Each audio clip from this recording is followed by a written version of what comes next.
नमस्कार। पहली खबर न्यूज में आप सभी का स्वागत है। कृपया पहली खबर न्यूज देखने के लिए चैनल को लाइक और सब्सक्राइब अवश्य करें।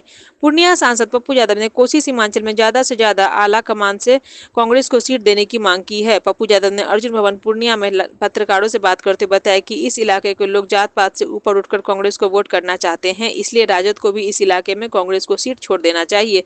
पप्पू यादव ने कहा कि महागठबंधन में क्षेत्रीय पार्टी कांग्रेस पर दबाव बनाना चाहती है, लेकिन एक भी क्षेत्रीय पार्टी किसी खास मुद्दे पर कांग्रेस के साथ खड़ी नहीं होती। उन्होंने कहा कि क्षेत्रीय पार्टियों में भाजपा से नहीं लड़ती है, भाजपा हमेशा कांग्रेस को अपना विरोधी मानते हैं। उन्होंने कहा फिर पूरे बिहार में कांग्रेस को 100 सीटों पर लड़ने की बात कही। साथ ही मुख्यमंत्री का चेहरा चुनाव के बाद तय करने को कहा। तेजस्वी को मुख्यमंत्री बनाने का निर्णय आरजेडी पार्टी का है और हर पार्टी की उप मुख्यमंत्री और मुख्यमंत्री अपने नेता को बनाना चाहती है, लेकिन चुनाव के बाद ही होगा ऐसा। उन्होंने कहा कि प्रधानमंत्री नरेंद्र मोदी पर भी तंज कसने से परहेज नहीं किए। उन्होंने कहा कि इंदिरा गांधी जी का पोता इस जन्म में तो क्या अगले 7 जन्मों में आपसे डरने वाला नहीं है।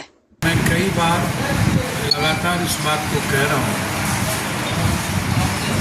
जो एमएलए, एमपी, मंत्री, संतरी जो भी लोग बिहार या पूर्णिया में या अन्य जगह हैं, 20 सालों से जो डेवलपमेंट रुकी हुई है कि पूर्णिया में जितना सर्वेयर है वो 20,000 रुपया लेता है तब जाके सर्वे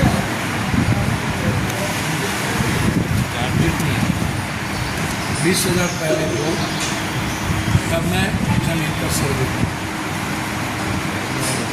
आम और कॉमन आदमी परेशान है। लगभग जितने सीओ हैं बिना किसी कागज देखे नोटिस कैंसिल कर देता है, किसी की निजी जमीन पर नोटिस कर देता है। भ्रष्टाचार सीमा से बढ़ के हम कई बार मंत्री से बातचीत करके हमने सीओ की शिकायत की। 90-95% सीओ पूरा रावण का कंस का अड्डा बन गया। मैं डीएम साहब से भी आग्रह किया हूं कि सर्वेयर जो नौकरी अन्यथा महाभारत की स्थिति होती है, यदि वो नहीं कर रहे हैं तो गांव में सर्वेयर को का बहिष्कार ऐसे पर नहीं होगा किसी भी काम। ये स्थिति बहुत ही बुरी है और थाना की भी स्थिति बहुत बुरी है। बिना पैसा लिए कोई काम नहीं होगा। तो जो लोग विकास का राग अलाप रहे हैं, विधायक, मंत्री, संतरी, जो लोग, हम उनसे आग्रह करेंगे कि आप इतने ताकतवर हैं तो पूर्णिया को भ्रष्टाचार से मुक्त करें। डिग्री कॉलेज के मामले में सेक्रेटरी से 2 बार मिले, जानकी नगर में डिग्री कॉलेज, रुपौली में और बरारा। अब आप इस बात को ऐसे समझिए कि पूर्णिया को 3-3 डिग्री कॉलेज की सख्त आवश्यकता है, जिसमें शिक्षा विभाग के सेक्रेटरी डायरेक्टर से 5 बार मेरी और 10 बार लगातार बातचीत हो चुकी। मैं फिर कह रहा हूँ कि हमारी प्राथमिकता जानकी नगर, मोहनपुर को ब्लॉक बनाने का मुख्यमंत्री जी से मैंने उस दिन भी आग्रह किया था और 4 चिट्ठी भेज चुका हूँ दोनों को ब्लॉक बनाने का। हम चाहेंगे यहाँ के मंत्री संसदीय ब्लॉक बनाने में हमको सहयोग करें। इसीलिए 20 साल के बाद पूर्णिया आज दुनिया के मानचित्र पे, पूर्णिया में हमारी प्राथमिकता मक्का और मखान सीमांचल में ये दोनों है। और ये दोनों मक्का और मखान पर जो गिद्ध दृष्टि है बड़े पूंजीपतियों की, पूरा का पूरा किसान से लेकर के उसको आउट ऑफ मार्केट कर देना और बाद में उसको बेचना, तो ये हमने बिल्कुल क्लियर कर दिया है। इस पर हमने भारत सरकार से लगातार चर्चा में है और किसी भी कीमत पर बिचौलिया का कोई संबंध नहीं रहने देंगे। हम सरकार से मांग करते हैं कि इस इलाके में जो भी किसान पर, मक्का किसान पर ऋण है या उसको माफ़ किया जाए और जो फसल मुआवजा है उसका मूल्यांकन करें। प्रधानमंत्री जी से आग्रह है कि आप बहुत बहादुर और मजबूत आदमी, 56 इंच का सीना है आपको,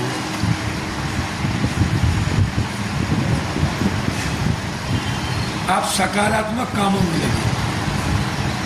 बिहार का निर्माण कैसे होगा, गुजरात का निर्माण कैसे होगा, बिहार की गरीबी कैसे खत्म होगी, बिहार का पलायन कैसे रुकेगा, बिहार की बेरोजगारी कैसे खत्म होगी, बिहार के किसान को एमएसपी कैसे मिलेगा।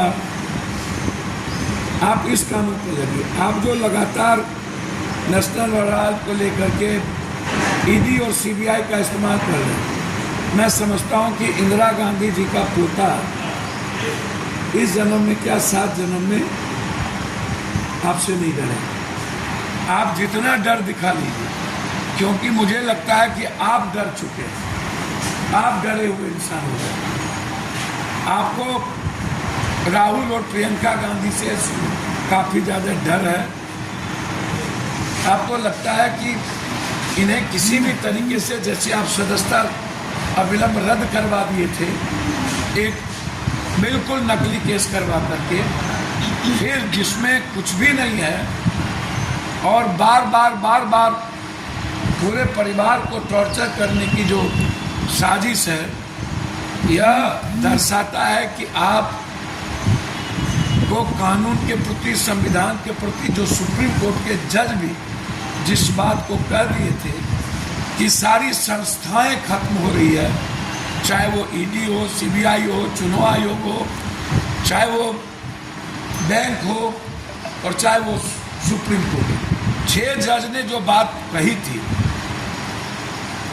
अब आप का समय आ गया है जाने का। जब लोग जाने लगते हैं तो भुक जगता है।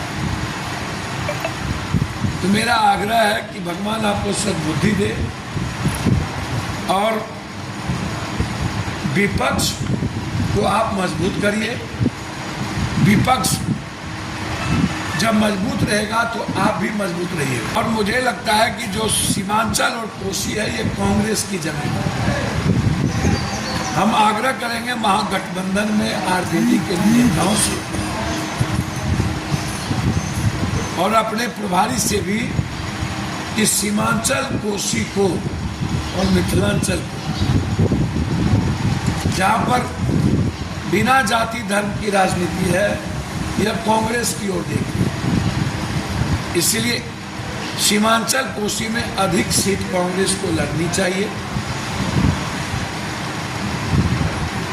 ताकि हम एनडीए को सीमांचल कोसी मिथिलांचल से हटा सकें। यदि हम एनडीए को हराना चाहते हैं तो सीमांचल कोसी में महागठबंधन का नेतृत्व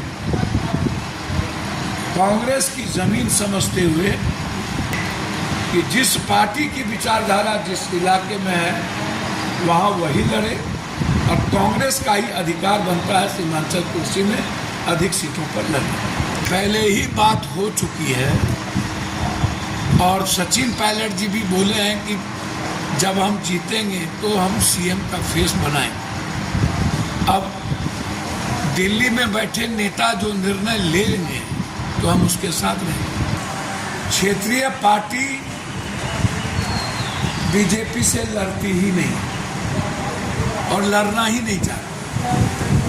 क्षेत्रीय पार्टी की लड़ाई कांग्रेस से ही रहती। अभी जितने ईडी के हमले हुए, कितने घटक दल के लोग राहुल जी के सपोर्ट में आए, जरा क्या राजद आई? तो क्या आपको इससे मानसिकता नहीं लगता? गठबंधन धर्म में है। कांग्रेस में राहुल गांधी आज सर्वोच्च और सर्वव्यापी लीडर हैं, और जब किसी गठबंधन पर हमला हो और तब जब क्षेत्रीय पार्टी खड़ा ना हो, तो आपको मान लेना चाहिए कि क्षेत्रीय पार्टी की नीयत बहुत क्लियर नहीं है।